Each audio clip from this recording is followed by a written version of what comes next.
muri irya minsi Yesu yabariye abigishwa biwe ati mwebwe munyumviriza ndababwiye kunda abansi banyu girire neza ababanka hezagire ababavuma sabire abababeshera hagize uwugukubita kwitama rimwe tega kandi irindi n'uzogutwara umutamana ntumubuze kugutwara ikanzu ugusavye numuhe kandi n'uzogutwara utwawe ntutuburanire icyo mushaka ko abandi babagirira kibagirire namwe nimwakunda ababakunda gusa bibamariye iki n'abanyakabi nyene barakunda ababakunda nimwagirira neza ababagirira neza bibamariye iki n'abanyakabi niko bagira nimwagurana abo mwishimiye ko bazobasubiza bibamariye iki n'abanyakabi baragurana abanyakabi ngo baronke ibingana na bino nuho kunde abansi banyu gire neza mugurane ataco mwishimiye impera yanyu izoba nini kandi mube abana b'uwo mw'ijuru kuko agirira neza intashima n'ababi nimube abanyakigongwe nk'uko so wanyu ari umunyakigongwe ntimucire abandi rubi niho mutazorucirwa ntimucire igihano abandi niho mutazogicirwa rekurire abandi niho muzorekurirwa tange niho bazobaha bazobasubiza ingero nyayo yuzuye isindagiye kandi isesekaye ingero mugeresha niyo namwe muzogererwako dushemeze ijambo ry'Imana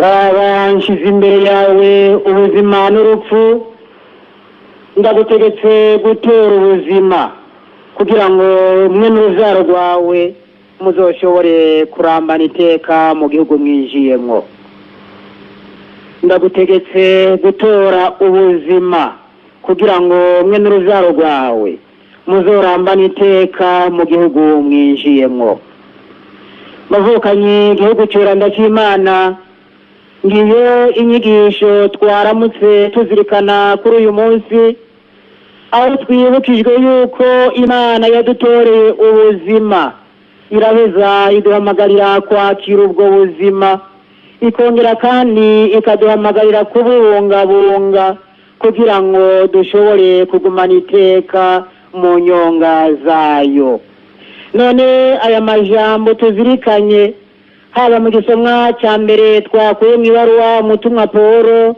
yandikiye abakorosi canke mbere no mu gisomwa cy'inkuru nziza yanditswe na Luka Mweranda aya majambo yose adufashe gutegera ingene twohitamwo ubuzima n'ingene twobubungabunga kugira ngo dushobore kugumana iteka mu nyonga z'Imana duhereye kuri aya majambo yo mu gisomwa cy'inkuru nziza dusubire tuzirikane ingene mu buzima bwacu naho twoba twarabutoranye naho twoba twifuza kububungabunga intambamye canke imitego vyama biri imbere yacu twabizirikanye mu nyigisho twaronkejwe ariko n'ubu turashobora kubandanya tuzirikana kugira ngo turabe izo ntambamye zimwe zimwe aho zozanana duheze turabe n'icyo umukama duhamagarira gukora kugira ngo dushobore kurokora ubwo buzima.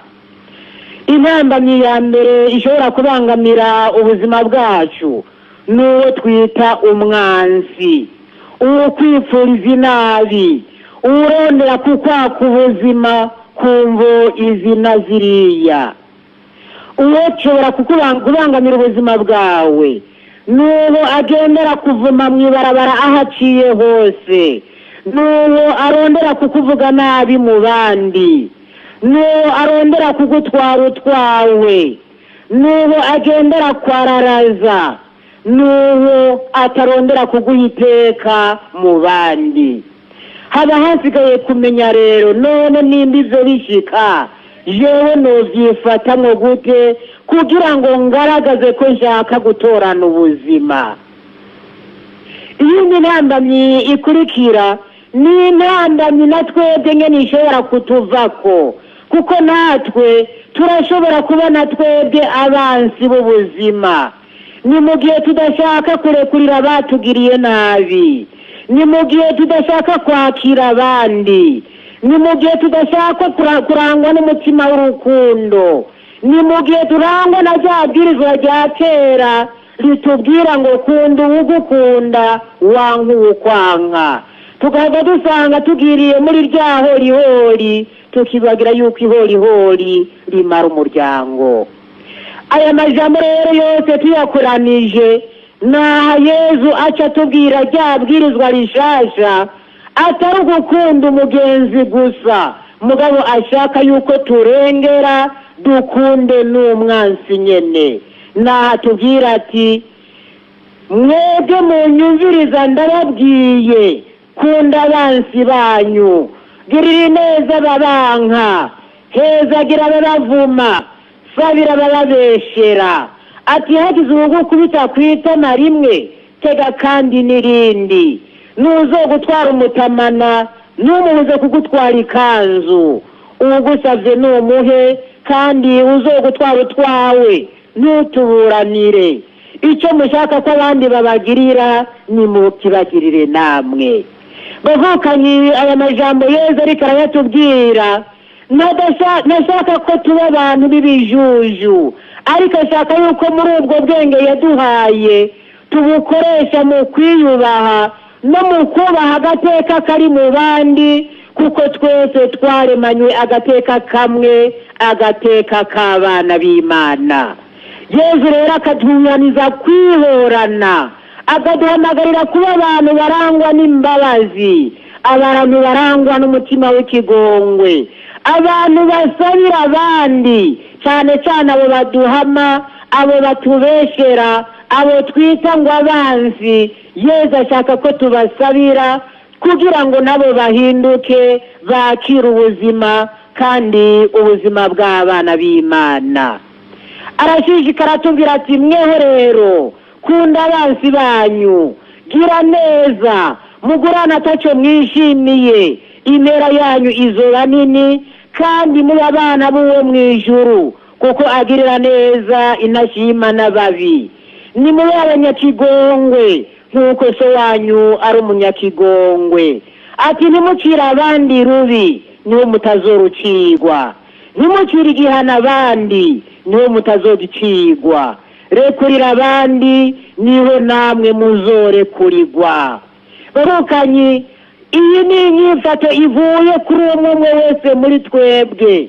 Twumva yuko dushaka gutorana ubuzima bwacu, mugabo dutegere kandi tumenye yuko atamuntu arondera gukiza ubuzima bwiwe atabanje kurondera ko bwa mugenzi we bwokira. Niba ushaka ubuzima bwiza, menya ko na mugenzi wawe ashaka ubuzima bwiza. Niba ushaka kubaho mwitekane, umenye ko na mugenzi wawe akeneye kubaho mwitekane.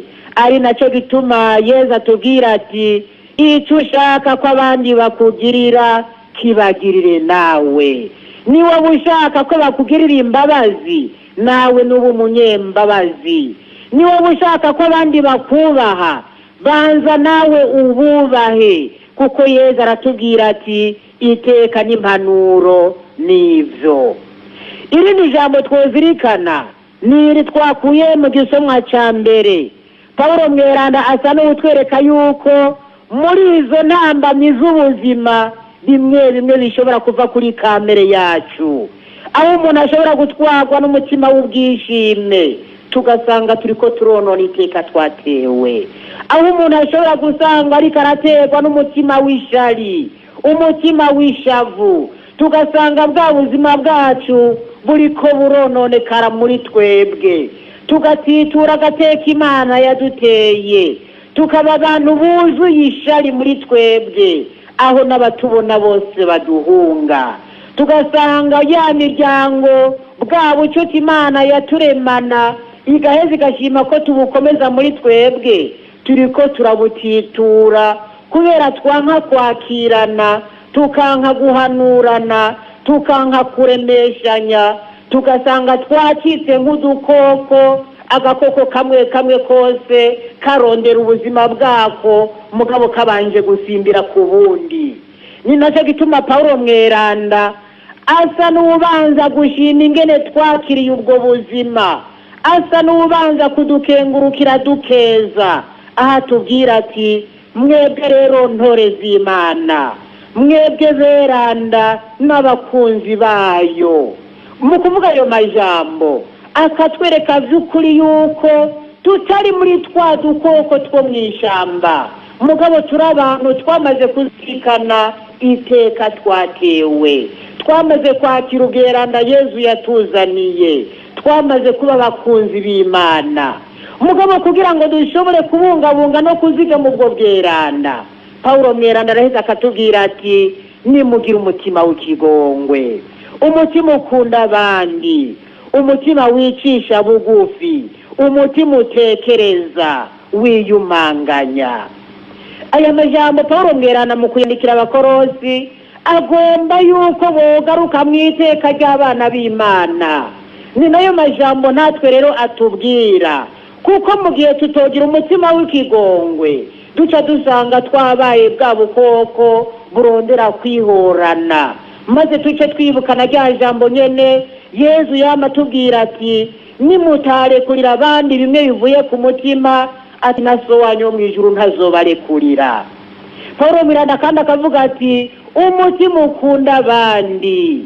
Mu kuvuga umutima ukunda abandi agomba kwibutsa rya bwirizwa Yezu nyene yatwigisha, aha tubwira ati kunda mugenzawe nk'uko wikunda wewe nyene. Ati nimugire umutima w'ukwicisha bugufi, mwirinde ubwishime bwose, mwirinde ukwishira hejuru, nizo bizobaha agateka mu maso y'Imana no mu maso ya bene wanyu. Ati mugire umutima utekereza, umutima wiyumanganya, nimutwagwe n'ishavu, nimutwagwe n'ishari, kuko ishavu rigira ngo mara bawe, umugabo wamara kubarengeramwo rya shavu na rya shari bikarushirizaho kukunigura. Pawulo mweranda arashishikara atubwira ati nihaba hari ufise ico yidogera uwundi nimwengengane, muheze murekuriranire kandi bivuye ku mutima.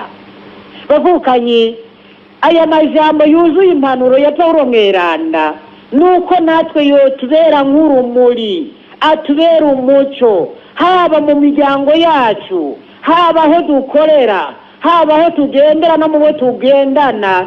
Tumenye ko duhamagariwe kugira umutima w'ukwicisha bugufi, tumenye ko duhamagariwe kugira umutima w'ukwengengana, uguhanurana n'ukurekuriranira bimwe bivuye ku mutima.